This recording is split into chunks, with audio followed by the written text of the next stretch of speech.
டெல்லிக்கு போகாதடி அங்க சிபிஐ கண்ணு வைக்கும். கரூருக்கு போகாதடி 41 உயிர் தான் பொழந்து கட்டும். எங்கும் போக மாட்டேன் நான் பனையூர்ல இருப்பேன். ஓட்டு போட்டு மட்டும் என்ன ஜெயிக்க வச்சிடுங்க. இப்படிலாம் வந்து பாத்தீங்கன்னா மன வலிமை மிக்க பாடலை, எது மன வலிமை மிக்க பாடலை என் தலைவனுக்கு நான் எழுதி வச்சா என் தலைவனை நீங்க நாளைக்கு தாங்க டெல்லிக்கு கூப்பிட்டுருக்காங்க. எது சம்மன் போட்டு நாளைக்கு வாப்பான்னு கூப்பிட்டதுக்கு இல்லங்க ஐயா நான் இன்னைக்கே வந்துடுறேன் டெல்லிக்கு அப்படின்னு வந்து பாத்தீங்கன்னா எங்க அண்ணன் மன வலிமையோட, யாரும் பாருங்க நான் திருப்பி சொல்றேன், பயந்துட்டாரு, பயந்து முன்னாடியே போயிட்டாரு அப்படின்லாம் சொல்லக்கூடாது.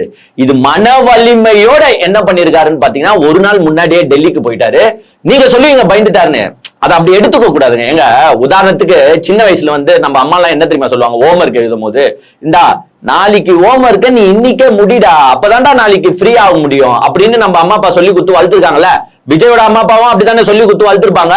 சோ நாளைக்கு வேலையை நீ இன்னைக்கே செஞ்சிடறா மகனே அப்படின்ற மாதிரி தான் வந்து பாத்தீங்கன்னா விஜய் இன்னைக்கே கிளம்பி டெல்லிக்கு போயிட்டாரு.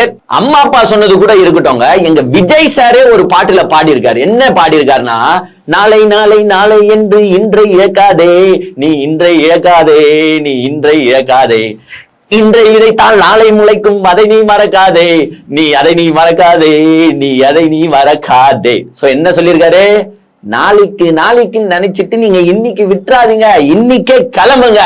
சோ இந்த மாதிரி மோட்டிவேஷனல் சாங்ஸ் எல்லாம் வந்து பாத்தீங்கன்னா மன வலிமையுடைய எங்க விஜய் தைரியமா வீட்டுல போட்டு பார்த்துட்டு தான் இன்னைக்கு வந்து பாத்தீங்கன்னா கிளம்பி okay I am coming Delhi. நான் எப்பவுமே ஒரு படத்துல ஒரு பஞ்சு டைலாக் பேசுவேன் தெரியுமா, ஐ எம் வெயிட்டிங் அப்படின்ற மாதிரி வந்து பாத்தீங்கன்னா கிளம்பி டெல்லிக்கு போயிட்டாருங்க. இன்னைக்கே போயிட்டாருங்க. போகும்போது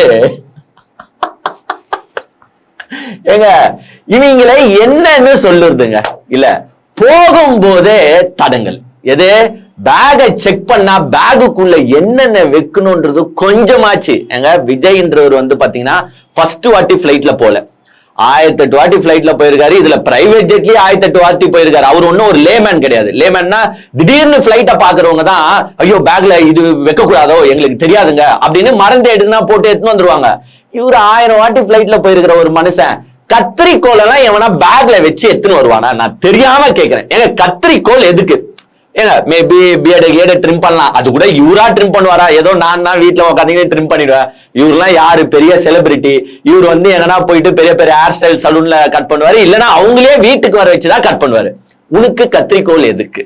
அப்போ வேற எதையோ கட் பண்ண இவர் கத்திரிக்கோல் எடுத்துட்டு போனாரு அப்படின்னு நான் சொல்ல, பல பேர் பேசிக்கிறாங்க. அப்படி இல்லைன்னா ஒண்ணு இவர் என்ன பண்ணணும்னா த்ரெட்னிங் பண்ண எத்தனை போயிருக்காருன்னு நினைக்கிறேன் கத்திரிக்கோலை. அங்க போயிட்டு சிபிஐ அதிகாரிகள் கிட்ட யோ என்ன விட்டுருங்க, இல்லைன்னா நான் கத்திரிக்கோலை வச்சுன்னு குத்தின்னு செத்துருவேன், என்ன விட்டுறீங்க. பயந்து இல்லைங்க, மன வலிமையோட, மன வலிமையோட இங்க பார் சிபிஐ, நீ என்ன வீட்டுல நான் இந்த கத்திரிக்கோலை எத்தி அந்த தொண்டையில என்ன சிக்கன்னு குத்தி செத்துருவேன் அப்படின்னு சொல்றதுக்கு கத்திரிக்கோலை எடுத்துன்னு போனீங்களா? இல்லைன்னா பிளைட்ல ஏறி உட்கார்ந்த பிறகு பைலட் கழுத்துல ஏய் வண்டியை நீ டெல்லிக்கு விடாதா, வண்டியை தாய்லாந்துக்கு விடுறா, நம்ம தாய்லாந்து ட்ரிப் போலாம்டா அப்படின்னு மிரட்டுறதுக்காக கத்திரிக்கோலை எடுத்துட்டு போனீங்களா? ஏங்க what is the use of scissor? நீங்களே சொல்லுங்க. மிஞ்சி போனாலும் பேப்பர் கட் பண்ண, இல்லைன்னா தாடி கீடி கட் பண்ணுறதுக்கு தான் எடுத்துன்னு போவாங்க. நீ எதுக்கு எடுத்துன்னு போற கத்திரிக்கோலை? அதுவும் பேக்ல. ஏன்னா 1008 வாட்டி பேகை செக் பண்ணிருப்பாரு வீட்டுல. ஒரு நிதானமா இருக்கிற மனுஷன் இந்த தப்ப பண்ண மாட்டான். நீங்க சொல்லலாம்ப்பா கத்திரிக்கோல் தானப்பா அப்படின்னு கேட்கலாம். எங்க விஜய் வந்து சாதாரண ஆள் கிடையாதுங்க. இப்ப இன்னைக்கு ஈவினிங் போறதுக்கு இன்னைக்கு காலையில இருந்து ரெடியா இருப்பாரு மனுஷனுக்கு வேற வேலை வெட்டி இல்ல. இதே பாதி பேர் வந்து பாத்தீங்கன்னா காலைல ஷூட்டிங் போயிட்டு அப்படியே கடன்னு ஒரு 4 படத்துல 4 சீன் நடிச்சுட்டு அப்படியே வந்து கிளம்புறவங்க மேபி தெரியாம இந்த பொருள் இருந்துச்சுன்னா ஓகே ஏத்துக்கலாம். பட் விஜய் பேக்ல இருக்குன்னா அப்போ பர்பஸா நீங்க வச்சிருக்கிறீங்கன்னு தான் அர்த்தம். எதுக்காக வச்சிருக்கிறீங்க அப்படின்றத அப்புறமா சிபிஐ அதிகாரிகள் கிட்ட போயிட்டு சொன்னீங்கன்னா கொஞ்சம் நல்லா இருக்கும். சரி கத்திரிக்கோல் எடுத்துட்டு போனீங்க, ஓகே தெரியாம வந்துருச்சு கத்திரிக்கோல் அப்படின்னு சொல்லலாம். சரக்கு பாட்டில் ஏன் எடுத்துன்னு போறீங்க? ஏங்க இவங்கெல்லாம் வந்து கொஞ்சோன்னு நினைச்சு பாருங்களேன். தமிழ்நாட்டுல உட்காந்துக்கின்னு மது கடைகளை பத்தி பேசுறாங்க, சரக்க பத்தி பேசுறாங்க, பெண்கள் பாதுகாப்பா பத்தி பேசுற இந்த ஜீவன்கள் எங்க பிளைட் டிராவலிங் மிஞ்சி போனா 1 hour ஆக போதுங்க. இங்க இருந்து டெல்லி எனக்கு தெரிஞ்சு 1 hour அவ்வளவுதான் நினைக்கிறேன். நம்ம டெல்லிக்கு பிளைட்ல போனது இல்ல. சோ 1 hourல போயிட்டு போறீங்க. இந்த 1 hourல கூட உங்களுக்கு சரக்கச்சு ஆகணுமா நான் கேக்குறேன். கை ஆடுமா? ஒரு வேலை விஜய்க்கும் ஆதவர்ஜுனாக்கும் சரக்கு அடிக்கலன்ட்டு இல்ல ஆதவ அர்ஜுனா பேக செக் பண்ணா உள்ள விஸ்கி பாட்டில் வச்சுக்கிறாருங்க. அதுவும் என்ன விஸ்கி? சாதா விஸ்கி கிடையாது, விஸ்கி கிடையாது, உயர் ரக விஸ்கி. அதனாலதான் ஆதவ அர்ஜுனுக்கு பாத்தீங்கன்னா கை பேசும்போதெல்லாம் பாத்தீங்கன்னா வலிப்பு வந்த மாதிரி ஆண்டு இருக்கு பாருங்க. அந்த மனுஷனுக்கு இதுதான் காரணம் நினைக்கிறேன். இந்த விஸ்கி குச்சாதான் மனுஷனுக்கு வந்து இந்த கை ஆறாதுன்னு நினைக்கிறேன். உயர் ரக விஸ்கிய பேக்ல வச்சுக்கிட்டு ஒரு தலைவர்கள் போலாமா? எங்க ஆதவ அர்ஜுனாலாம் கொஞ்ச நஞ்ச பேச்சா பேசுறாப்ல, எல்லாரையும் போட்டு பேசுற நீ இந்த மாதிரி சரக்கு பாட்டில எடுத்துன்னு போலாமா?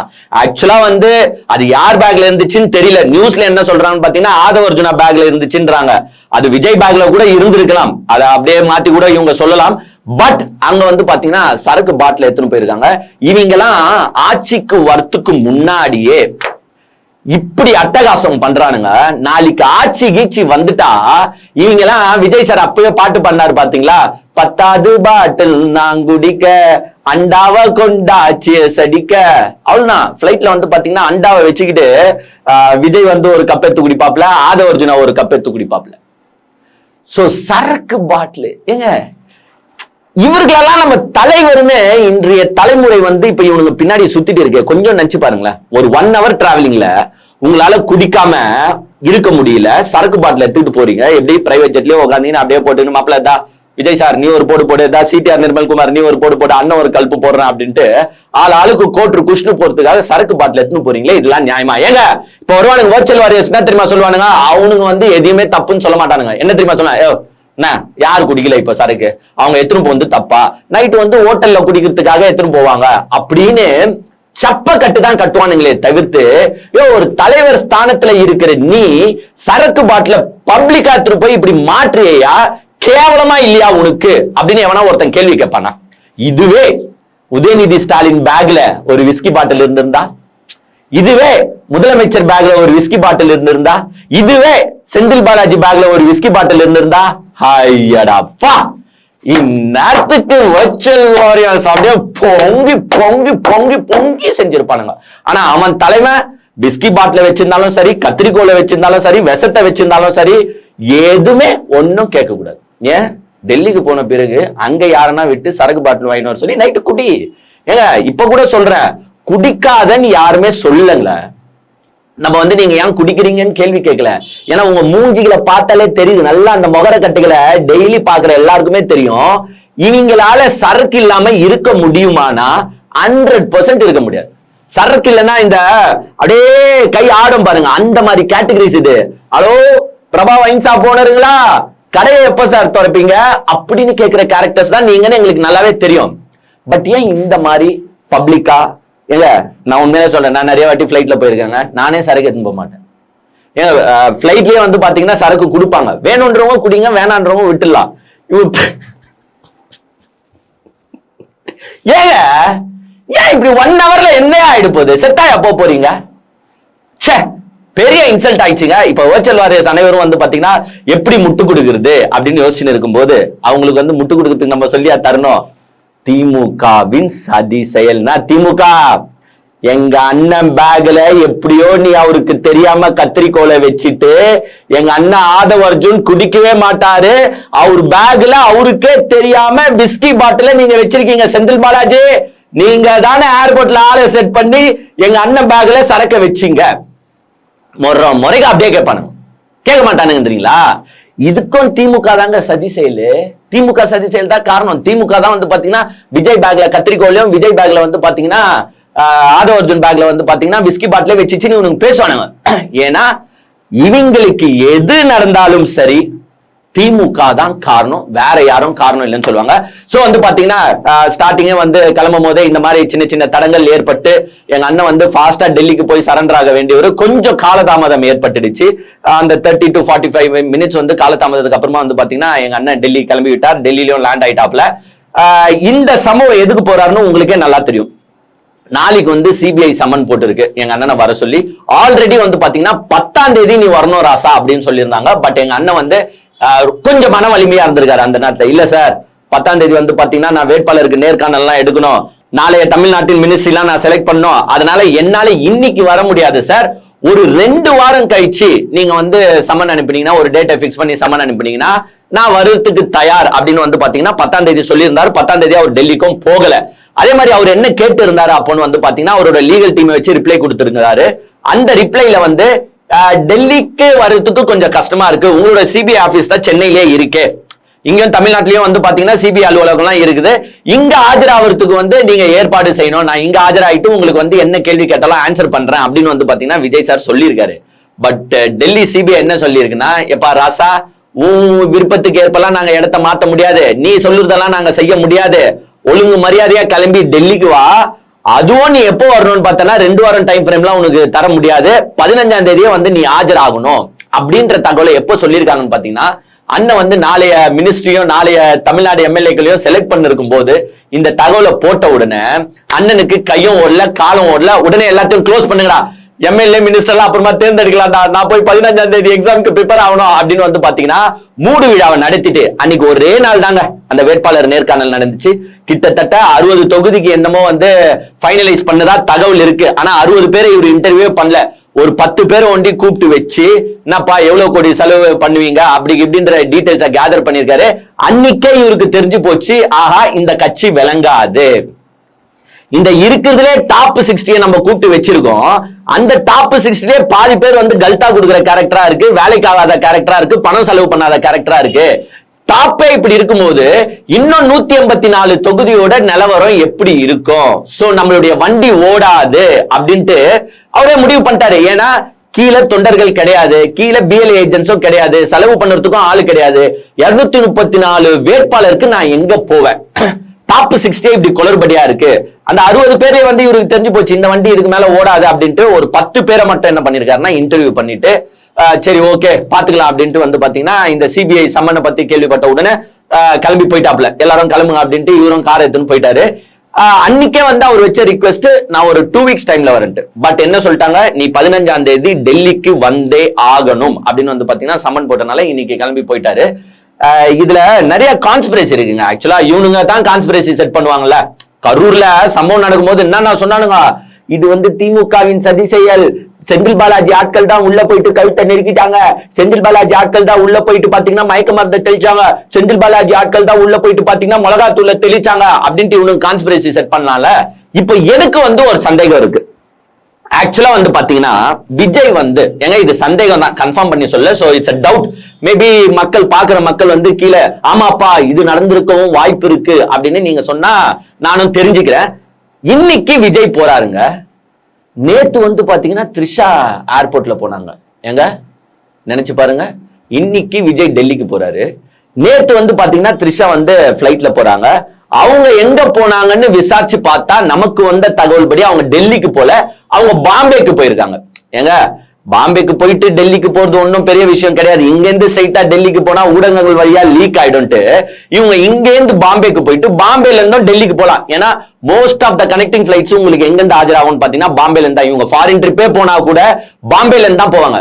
சோ த்ரிஷா ஒருவேளை டெல்லி போயிருக்காங்களோ அப்படின்ற சந்தேகம் தான் நம்மளுக்கு இருக்கு. நம்ம பாருங்க இங்க பாருங்க, மத்தவங்க தனிப்பட்ட வாழ்க்கையில நம்ம வந்து உள்ள புந்து பேச முடியாது. த்ரிஷா எங்க வேணாலும் போலாம், அவங்களுக்கு உரிமை இருக்கு.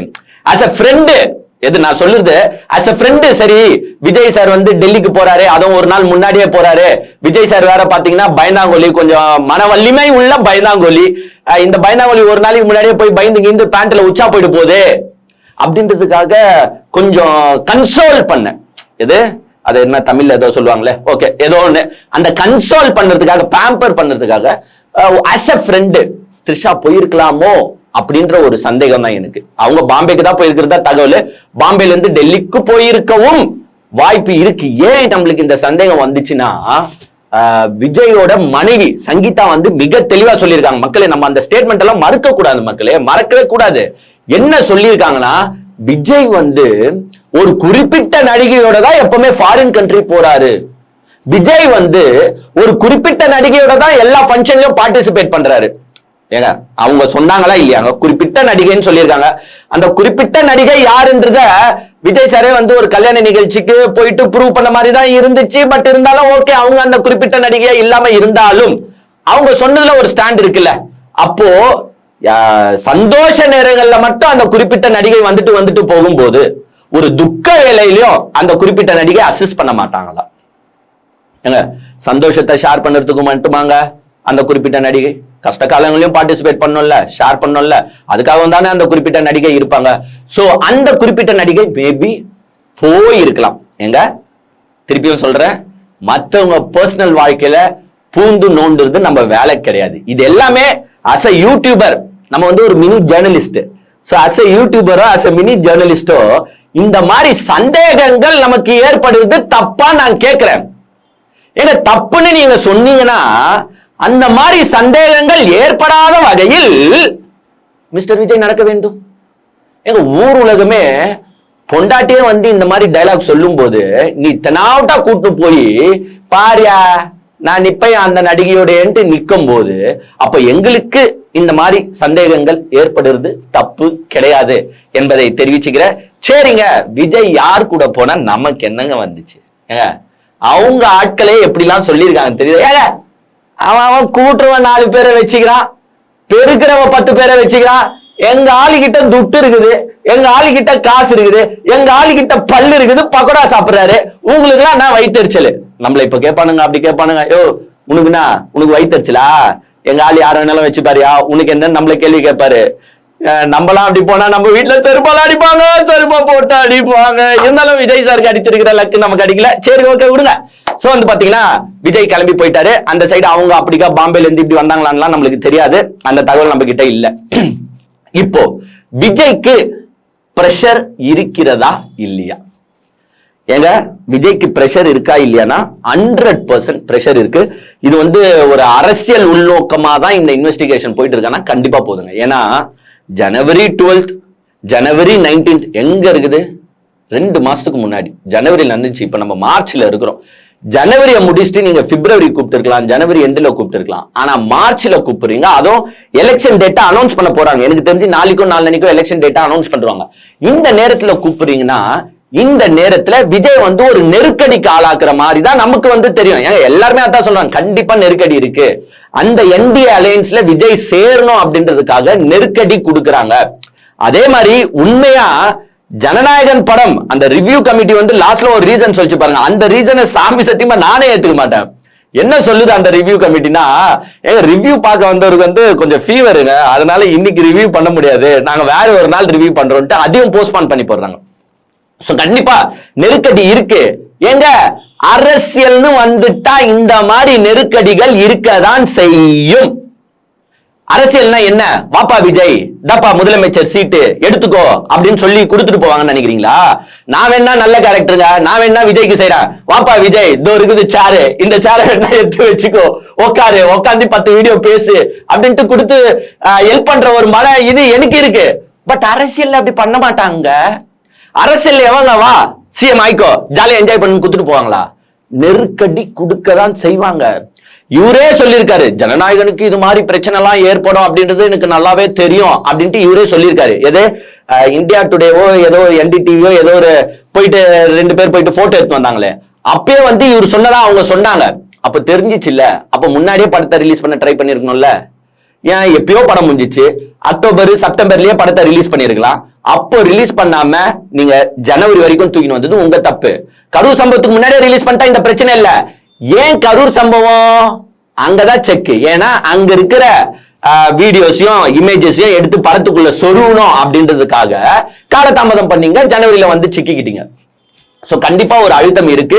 விஜய வந்து சிபிஐ கூப்பிட்டு இந்த கேஸ் சம்பந்தமா மட்டும்தான் விசாரிக்க போறாங்களான்னா கண்டிப்பா கிடையாது.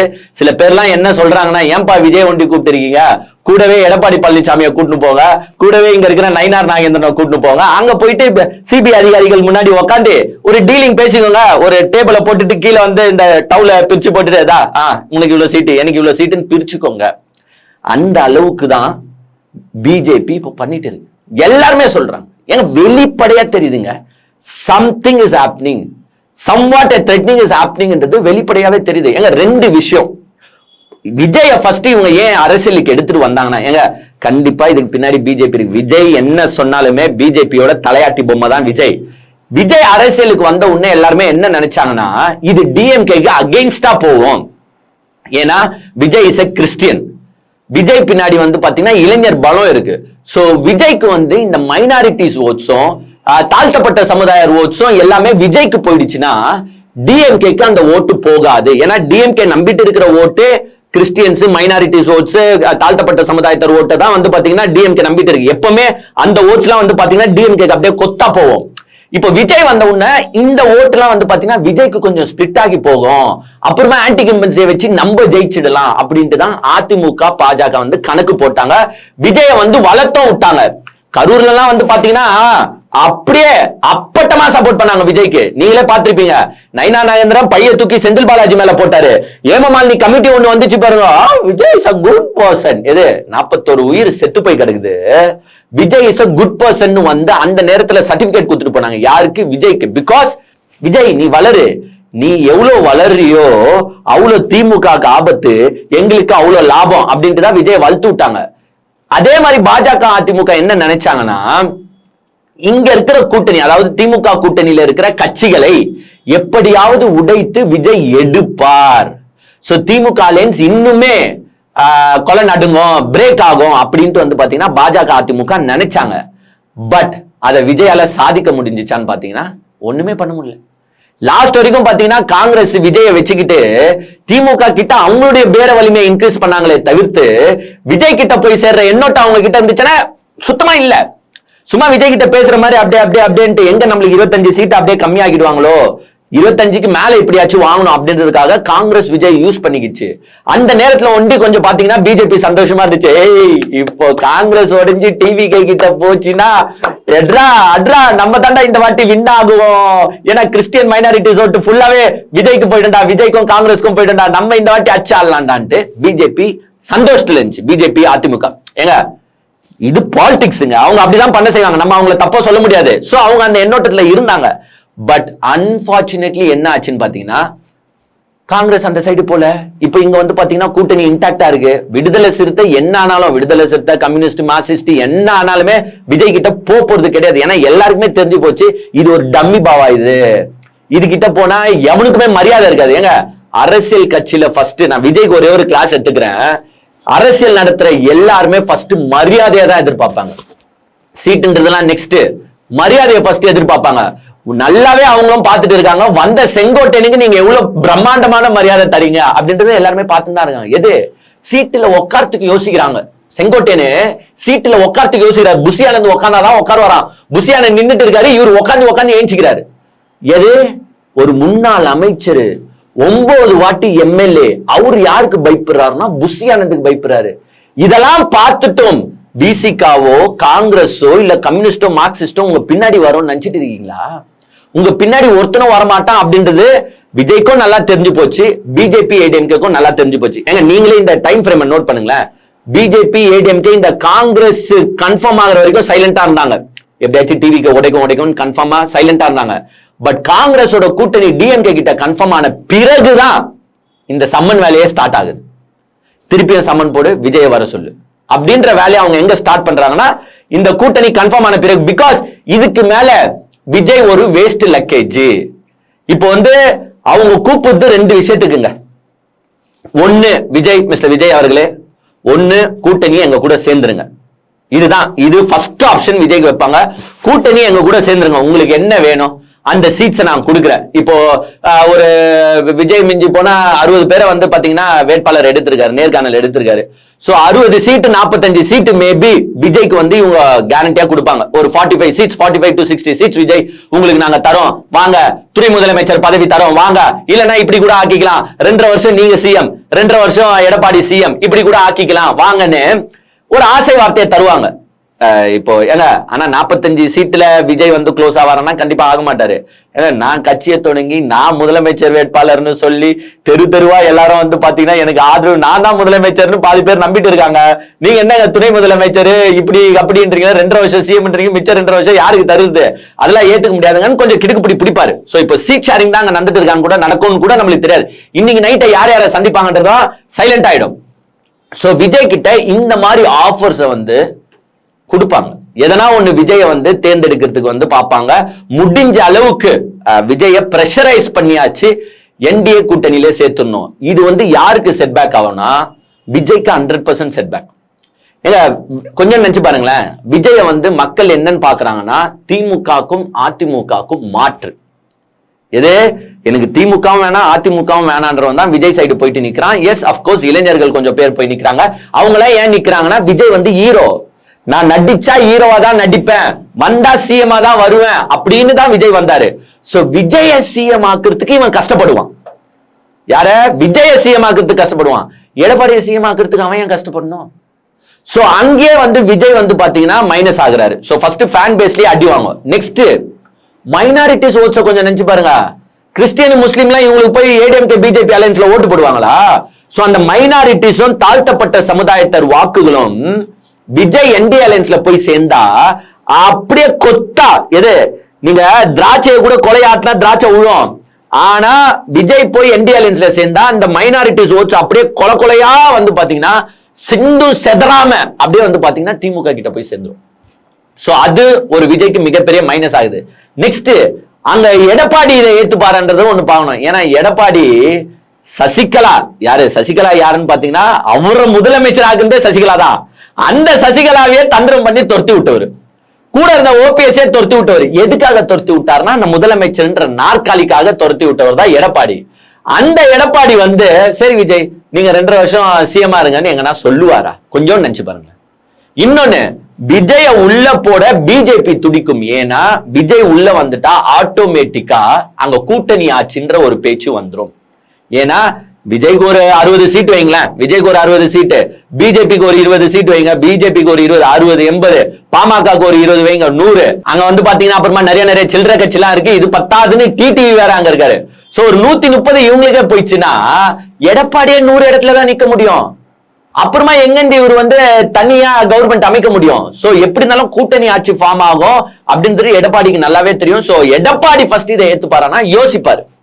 மிஞ்சி போனா விஜய் ஒரு 30 சீட்டுக்குள்ள அடக்கி கூட்டின்னு வர முடியும்னா கூட்டுவாங்க, வேணா 30, 35 ஆக்கலாம். பட் அதுக்கு மேல எல்லாம் என்னால முடியாது.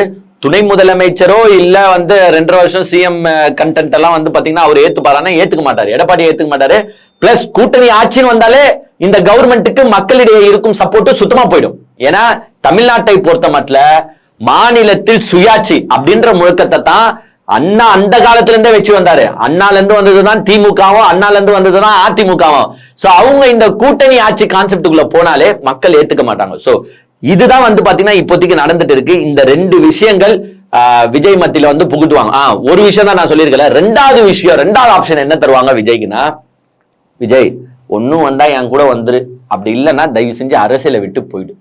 ஏன்னா இப்போ நீ தனியா நின்று வாங்குற எல்லா வாக்கும் இப்போ எங்களுக்கு வர வேண்டிய வாக்கு. ஏன்னா உன்கிட்ட இப்ப வந்து மைனாரிட்டிஸ் வரப்போறது கிடையாது. பிகாஸ் காங்கிரஸ் அங்க போய் ஒட்டிக்கிச்சு டிஎம்கே கிட்ட. சோ மைனாரிட்டிஸோ தாழ்த்தப்பட்ட சமுதாயமோ இல்ல கிறிஸ்டின்ஸோ முஸ்லிம்ஸோ யாரோ வரப்போறது கிடையாது. சோ இனிமேட்டு நீ பிரிக்க போற வாக்குகள் எல்லாமே என்னன்னா ஆன்டி கம்பன்சி வாக்குகள். அது ஆப்வியஸா எங்களுக்கு வர வேண்டிய ஓட்டை நீ இப்போ பிரிச்சனா வேஸ்டா போயிடும். சோ உனக்கு 2 ஆப்ஷன் தரோம். ஒண்ணு எங்க கூட வந்துரு, உனக்கு எதனா பார்த்து பண்றோம். அப்படி இல்லையா அரசியலை விட்டு தயவு செஞ்சு போயிடு விஜய். நீ யார ஆசைப்படுறியோ கல்யாணம் பண்ணிக்கோ, எந்த ஊருக்கு போகணுன்றியோ அந்த ஊருக்கு போய்க்கோ, உனக்கு எல்லா வசதிகளையும். நீ இவ்வளவு நாள் எங்க பிஜேபி கிட்ட இல்லாத காசா, நீ இவ்வளவு நாள் எவ்வளவு செலவு பண்ணன்னு சொல்லு, அந்த செலவுக்கு டபுள் காசை கூட நான் தரத்துக்கு ரெடி, அரசியலை விட்டு போயிடு. இப்படின்ற 2 ஆப்ஷன் தான் வந்து விஜய் கிட்ட வைக்கப்படும். அதுல விஜய் எதை செலக்ட் பண்ண போறாரு அப்படின்றதுதான் நம்ம பொறுத்து இருந்து பார்க்கணும். ஃபர்ஸ்ட் ஆப்ஷனை செலக்ட் பண்றாரா, 2வது ஆப்ஷனை செலக்ட் பண்றாரா, இல்ல நம்ம ஆல்ரெடி சொல்லியிருந்தோம் ஏங்க விஜய் வந்து 2026 எலெக்ஷன்ல எல்லாம் நிக்க மாட்டாருங்கன்னு சொல்லியிருந்தா அது நடக்க போதான்னு நம்மளுக்கு தெரியல. ஏங்க இன்னொன்னு நான் கேக்குறேன், இப்ப விஜய் வந்து என்டி அலையன்ஸே போயிட்டாருன்னு வச்சுக்கோங்களேன், 2031 விஜய் யாரை எதிர்பாருங்க நீங்க சொல்லுங்களேன். 2026 கவர்மெண்ட் ஆயிடுறீங்க, ஏடிஎம்கே கூட கவர்மெண்ட் ஃபார்ம் பண்ணிடுறீங்கன்னா 2031 திமுக எதிர்த்து நிற்பீங்களா? 2031 ரூலிங் பார்ட்டி எதிர்க்கணும்ல, யாரை எதிர்ப்பீங்க? அப்புறமா உங்களுக்கு வந்து இந்த சீஃப் மினிஸ்டர்ன்ற அந்த சீட்டை கிடைக்காம போயிடுமே, சீஃப் மினிஸ்டர் ஆப்ஷனே நீங்க மறந்து போடுமே. எப்பவுமே எடப்பாடிக்கு தானே ஹெல்ப் பண்ணிட்டே இருக்கணும். அது மாதிரி எடப்பாடியை முதலமைச்சர் ஆக்குறதுக்காக விஜய் அரசியல் கட்சி தொடங்கி இருக்காரு. ஏங்க இப்போ இது ஒரு சிம்பிள். இதுல நான் வந்து ஒரு கட்சியை ஸ்டார்ட் பண்றேன், எனக்கு அவ்வளவு ஃபேம் இருக்கு, அவ்வளவு ஒரு பெரிய மவுஸ் எனக்கு இருக்கு, நான் ஏங்க மற்றவங்களை முதலமைச்சர் ஆக்கி விடணும்? அதிகம் விஜய் யோசிப்பாரு. இன்னொன்னு என்னன்னா, ஏடிஎம்கே எவ்வளவு வீக் ஆகுதோ அவ்வளவு விஜய் வளரலாம். பிற்காலத்துல 26 ஜெயிக்கலன்னா கூட 31க்கு வாய்ப்பு இருக்கு. 31 ஒரு செகண்ட் பொசிஷன் காட்சி வருவாரு. ஏன்னா ஏடிஎம்கே வீக்காக அந்த வாக்குகள்லாம் வந்து விஜய்க்கு வரும். நீ இப்போ ஏடிஎம்கேல சேர்ந்து ஏடிஎம்கே ஸ்ட்ராங் ஆக்கி விட்டுட்டனா நாளைக்கு நீ எப்படி ஸ்ட்ராங் ஆவ? இதுதான் 2011 நடந்துச்சு. 2011 விஜயகாந்த் அவர்கள் மட்டும் ஏடிஎம்கேல போய் சேராம இருந்திருந்தால் ஏடிஎம்கே அப்பவே கொஞ்சம் சரிவை சந்திச்சிருக்கும், வெற்றி பெற்று இருக்காது. 2016 மக்கள் நல கூட்டணின்னு ஒண்ணு ஃபார்ம் ஆகாம இருந்தா 16 அதிமுக வீட்டுக்கு போயிட்டு இருக்கணும். இந்நாட்டுக்கு பொட்டி படுகளா கட்டிட்டு இருப்பாங்க, யாருமே இருந்திருக்க மாட்டாங்க அந்த கட்சியில. சோ இப்படி சின்ன தவறுகள் தான் அதிமுக வளர்த்து விட்டுருக்கு. ஏங்க திமுக 10 வருஷம் இல்லைங்க, 15 வருஷம் இல்லைங்க, 30 வருஷம் கூட ஆட்சி இல்லாம அவங்களால மக்களை சந்திக்க முடியும், அவங்களால கட்சியை நடத்த முடியும். பட் அதிமுகவால நடத்த முடியுமானா முடியாது, உடஞ்சி செதறி போயிடும். சோ விஜய் வந்து இதெல்லாம் பின்னாடி வச்சுக்கிட்டு யோசிச்சுட்டு இருக்காரு. நாளைக்கு விஜய் வந்து மன வலிமை உள்ளவரா மன வலிமை இல்லாதவரா அப்படின்றத சிம்பாலிக்கா அவர் காட்டிடுவாருங்க. என்னங்க யோசிக்கிறீங்களா?